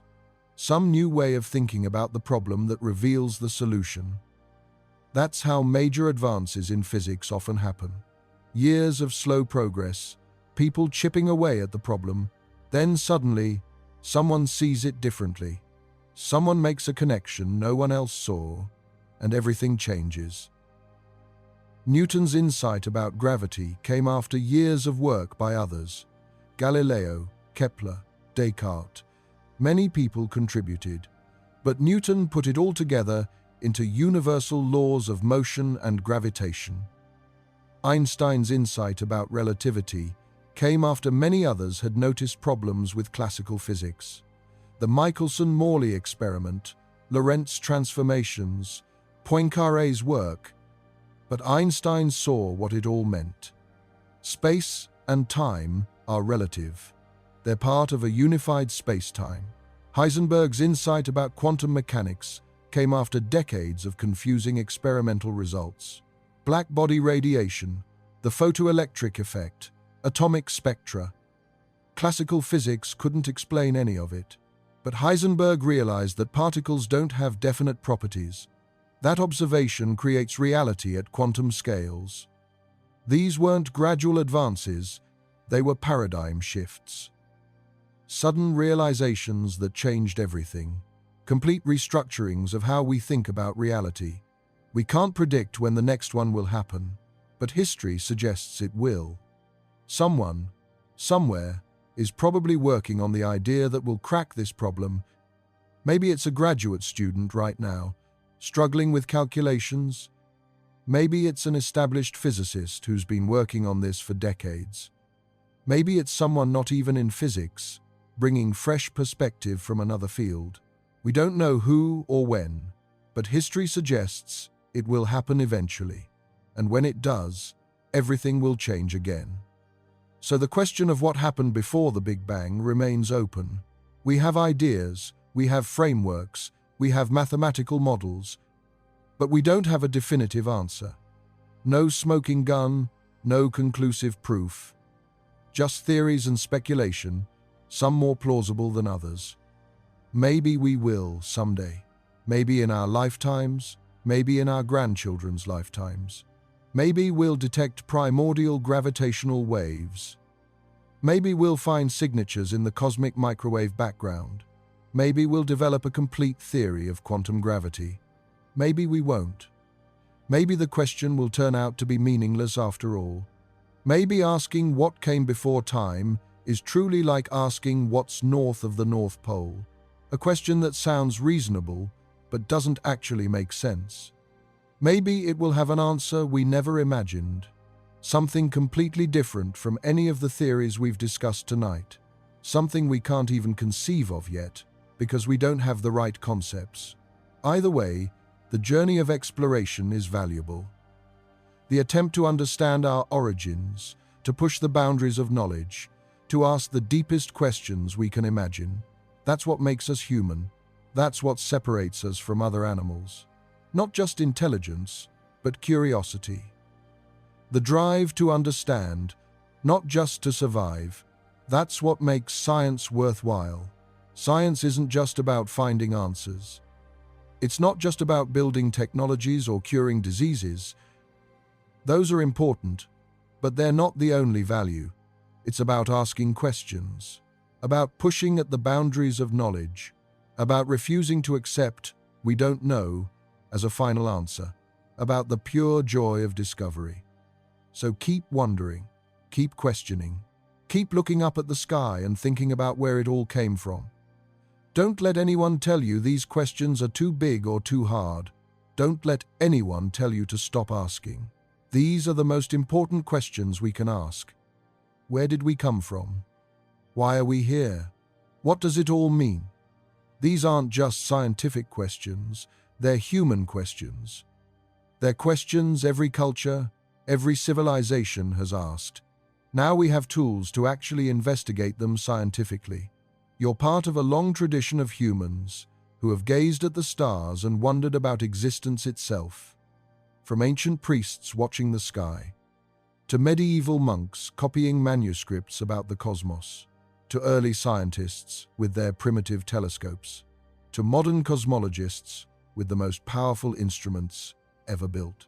All driven by the same curiosity, all asking the same fundamental questions.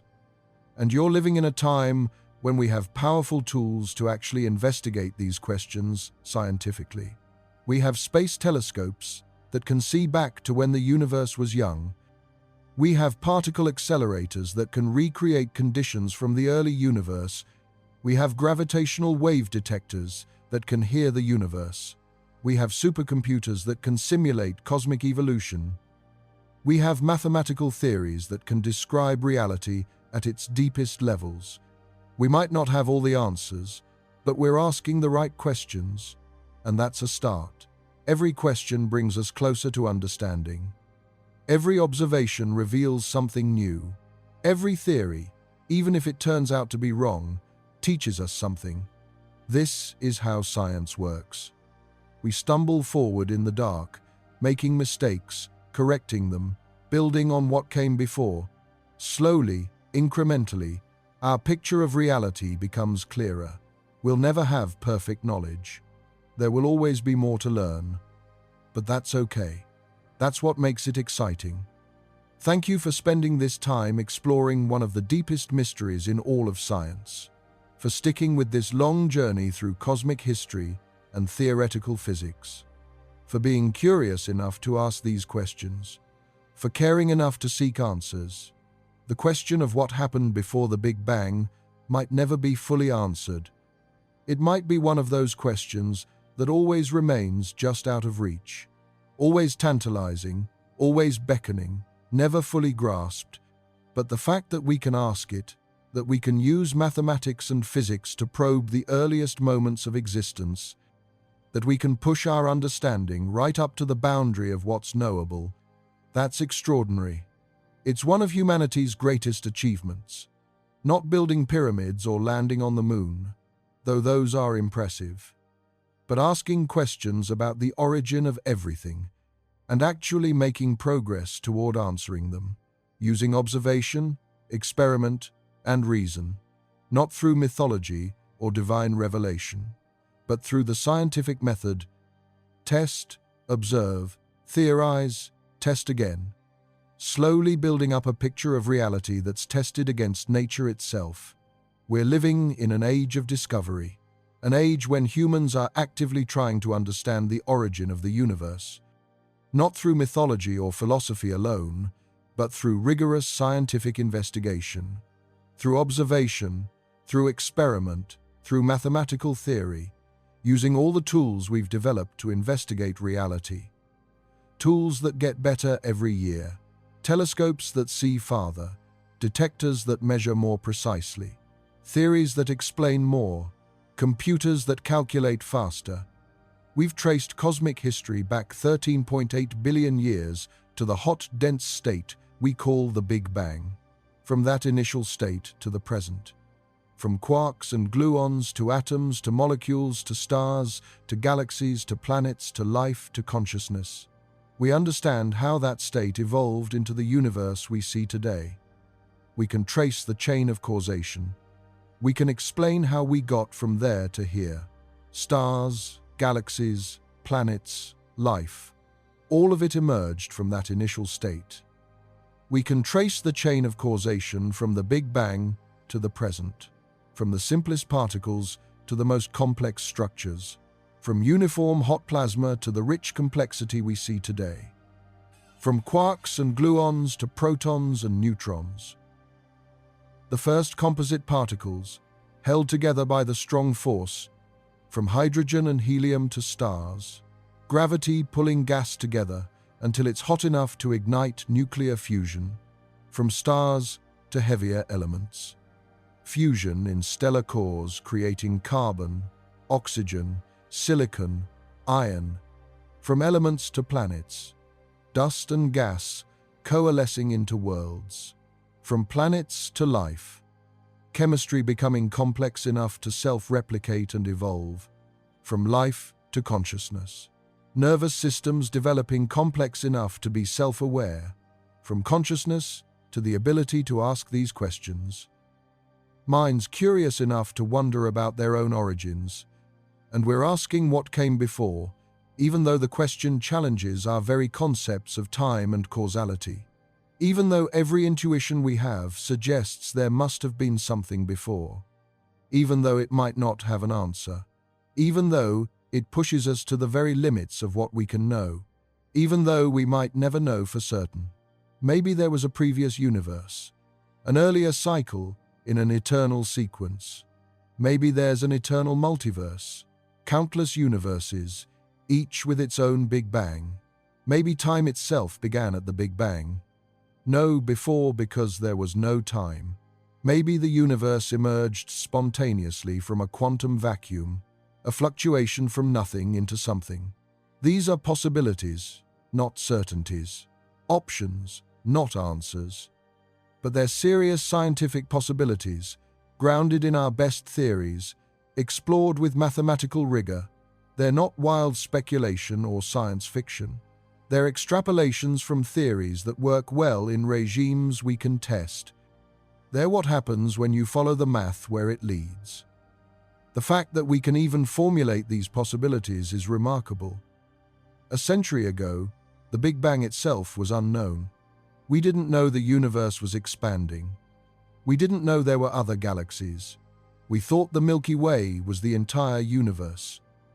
We thought the universe was eternal and unchanging, static, eternal, infinite. Then Hubble discovered other galaxies. Then he discovered they're all moving away from us. Then people realized this meant the universe was expanding. And if it's expanding now, it was smaller in the past. Run the clock backwards and you get the Big Bang. Now we know it had a beginning. We know when that beginning was. We know what conditions were like. Now we're asking what came before it. What caused the beginning? What, if anything, existed before time and space? That's progress. Incredible, astounding progress in just one human lifetime. That's the power of human curiosity and scientific investigation. The power of asking questions and not accepting easy answers. Our grandparents didn't know there was a Big Bang. Many of them were born in a time when we thought the universe was eternal. We know there was a Big Bang. We can describe it in detail. Our grandchildren might know what came before. They might have instruments sensitive enough to detect signatures from the pre-Big Bang era. They might have theories sophisticated enough to make testable predictions. They might solve mysteries we can't even properly formulate yet. So when someone asks you what happened before the Big Bang, you can give them the honest answer. Not a simple answer, because there isn't one. Not a definitive answer, because we don't have one. But an honest answer that acknowledges both what we know and what we don't. We don't know for certain. We have several ideas, each with its own strengths and weaknesses. Eternal inflation, cyclic models, quantum creation, the no-boundary proposal, big bounce scenarios. Each makes different assumptions, each leads to different conclusions. But we're working on it, and we have some fascinating ideas. Ideas that stretch our imagination. Ideas that challenge our intuitions. Ideas that might be true even though they sound impossible. And the question itself is one of the most profound we can ask. It sits at the boundary of physics and philosophy, science and mystery. Not fully in either domain, but touching both. It challenges us to think deeply about time, existence, and causality, about the nature of reality itself, about the structure of the cosmos, about the limits of knowledge, about what we can know and what might be forever beyond our reach. And even if we never have a complete answer, the pursuit of understanding is worthwhile. The journey matters as much as the destination, maybe more. It's what defines us as a species. It's what makes us human. The ability to ask why and how and what if, not just to accept things as they are, but to wonder about how they came to be. Because in asking these questions, in pushing at the limits of knowledge, we discover who we are, not just as individuals, but as a species. We discover our place in the cosmos, conscious beings in a vast universe, trying to understand our place in it, not content to just exist, but driven to understand why we exist. Not just surviving, but seeking meaning. Not just living, but wondering about life itself, where we came from, why we're here, where we're going, what it all means. That journey of discovery is what makes us human. It's not unique to our era, but it's taken on new urgency and new tools, and it's a journey that continues. It never ends. There's always more to learn. It's never finished, never complete. Every generation builds on the work of those who came before, standing on the shoulders of giants, as Newton said. Every discovery opens new questions, reveals new mysteries. The more we learn, the more we realize how much we don't know. The frontier of knowledge expands, but so does the boundary of the unknown. We might not solve all the mysteries, but we keep moving forward, keep learning, keep wondering, keep reaching for understanding. One question at a time, one observation at a time, one insight at a time. Slowly, gradually, our understanding deepens. And maybe, someday, we'll look back on this moment and realize we were closer to the answer than we thought. That the pieces were all there, we just needed to arrange them correctly. That the breakthrough was just around the corner, waiting to be discovered. Or maybe we'll discover that the question needs to be asked differently, that we were approaching it from the wrong angle, that our framework was incomplete in ways we couldn't see, that we were missing some crucial concept or insight, some perspective that makes everything suddenly clear. Either way, the exploration continues. The quest for understanding doesn't end. The universe is vast and strange and wonderful, full of mysteries we haven't even discovered yet. And we're part of it, trying to figure it out. Tiny specks on a small planet, asking questions about the origin of everything. That's something to celebrate, not something to be sad about or overwhelmed by. Not something to make us feel small and insignificant, but something to marvel at, to take pride in. The fact that we can ask these questions, the fact that we can make progress toward answering them. That's what makes us special. So look up at the stars tonight. Go outside, away from city lights if you can. Look up at the Milky Way, that band of light across the sky. Each point of light is another sun, another star like ours. Some bigger, some smaller, some younger, some older. All of them formed from the same material, governed by the same physical laws. Think about the 13.8 billion years of cosmic history that brought you to this moment. All the things that had to happen for you to be here, reading these words, thinking these thoughts, the formation of galaxies from tiny density fluctuations in the early universe, the birth of stars from collapsing clouds of gas, the creation of planets from disks of dust around young stars, the origin of life from complex chemistry on at least one of those planets, the evolution of consciousness from simple nervous systems, all of it an unbroken chain from the Big Bang to now, all of it leading to this moment, to you, here, now, wondering about it all. Think about the Big Bang, that mysterious beginning when space and time themselves emerged from, we're not quite sure what.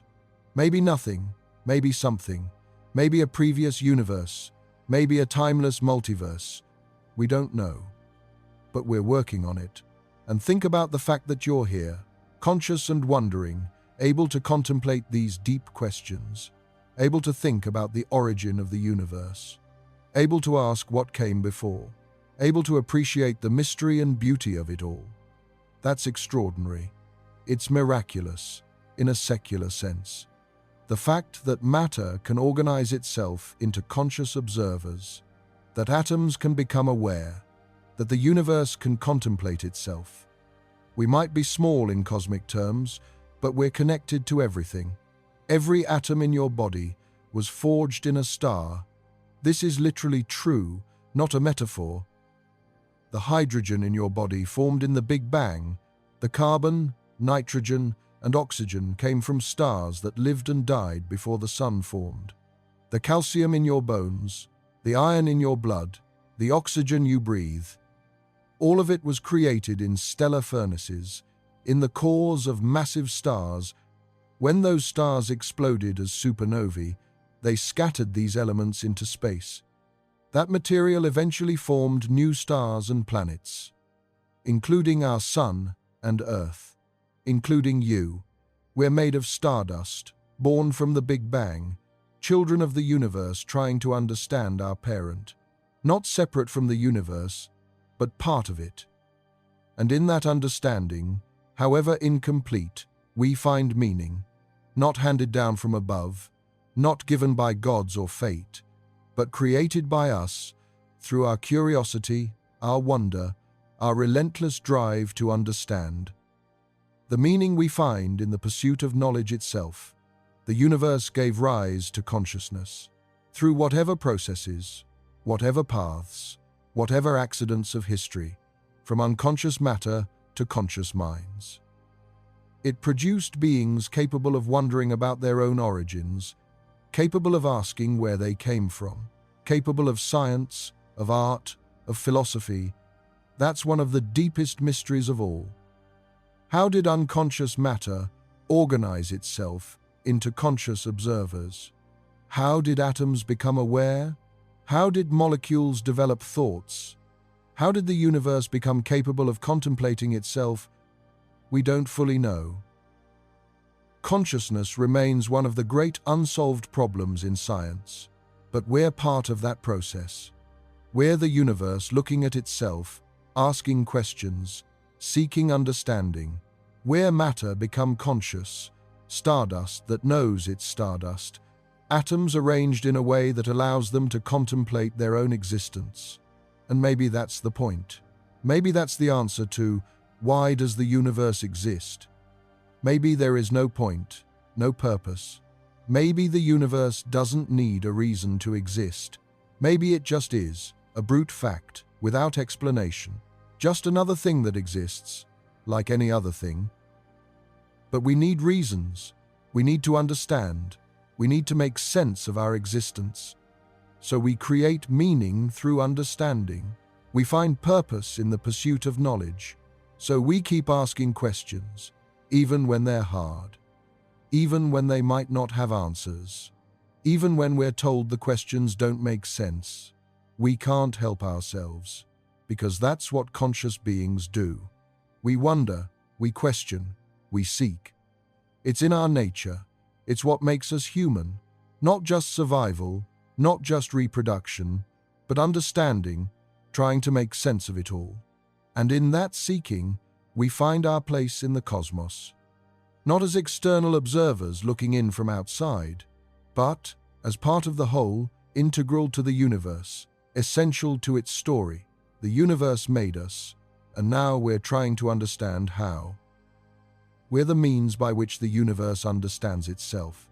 The universe looking at itself through our eyes, thinking about itself through our minds, understanding itself through our science. The universe is 13.8 billion years old. It's vast beyond comprehension. Trillions of galaxies, each with billions of stars, more stars than grains of sand on all the beaches of Earth, more atoms in a single human body than stars in the observable universe. Scale beyond scale, complexity beyond complexity. It might have come from nothing, or from something we can't yet imagine. From a quantum fluctuation, from a previous universe, from a timeless multiverse. Time itself might have begun at the Big Bang, or there might have been something before, a previous era, a different phase, a pre-temporal state. We don't know, but we're here, asking the question. Conscious beings in a vast cosmos, trying to understand our origins. And that's remarkable. That's worth celebrating. That's what makes existence meaningful. Sleep well tonight, knowing that you're part of the greatest mystery of all, the mystery of existence itself. You exist in a universe that might not have existed. You're conscious, aware, capable of wonder, capable of asking these questions that might have no answers. That's extraordinary. Don't let anyone tell you otherwise. You're made of star stuff, contemplating the stars. You're a way for the cosmos to know itself. Your 13.8 billion years of cosmic evolution become self-aware, and that's beautiful. That's profound. That's miraculous. Good night.